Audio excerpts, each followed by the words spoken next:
Hey guys, this is Barry with CycleWorks Motorsports. Before you, we have the beast. This is the Turbo S. What does this give you? A whopping turbo, 168 horsepower. You're 72 inches wide on this thing. Just look at this front end. Look at how big everything is in the front. This is massive. I mean, it starts with these tires. You're looking at a 32-inch ITP Coyote tire. When you get into your A-arms, everything is just so big. This thing is going to take some abuse for sure. I mean, we're going to drive this nice and lightly. With that being said, the front end, I love the way that the front end looks. Just this light alone makes that thing look extremely sharp. I would just have it in the garage just to see that light all the time. But getting into the actual unit itself, you are running a 72-inch width, like I was saying. You do get 16 inches of ground clearance. Just coming over to this side, you'll notice that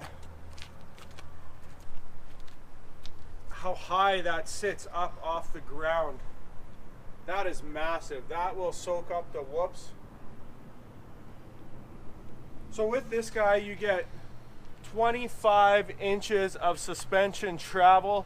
Realistically, you could put 25, 30 inches. What really matters is usable suspension travel. And on this guy, you have 21 usable in the rear and 19 usable in the front. What I'm seeing some other dealers and whatnot doing is they'll go and they'll put high suspension travel on there. But if you were to actually flex that machine all the way up, you would end up bottoming out that front end. So just make sure that you guys aren't fooled. It's usable suspension travel that really counts.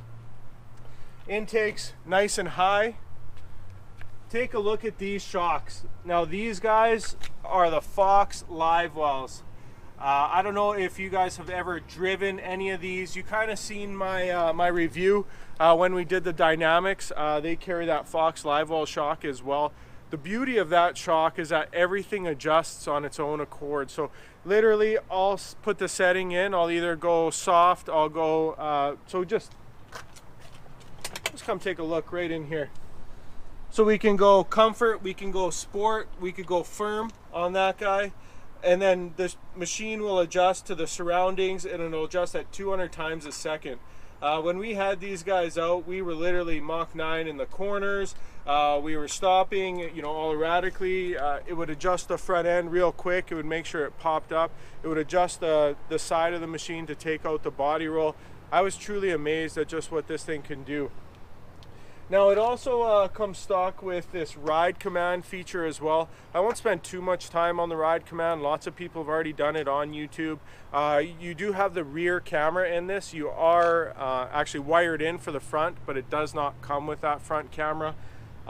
Getting into the roof as well, it comes with the aluminum roof too, which is always nice.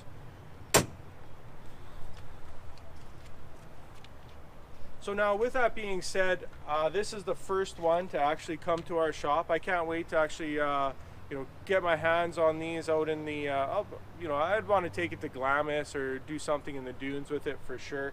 But either way, I think that this thing is going to be a blast.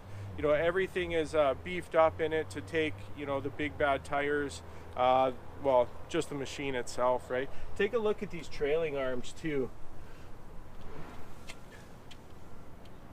Just a totally different setup than what we're used to within the Polaris community, getting into the RZR XP 1000s. The box, you still get a little bit of a box for sure, but as you guys know, that this is pretty much strictly a sport unit. You're out to have fun, there's no tow hitch or anything of that nature.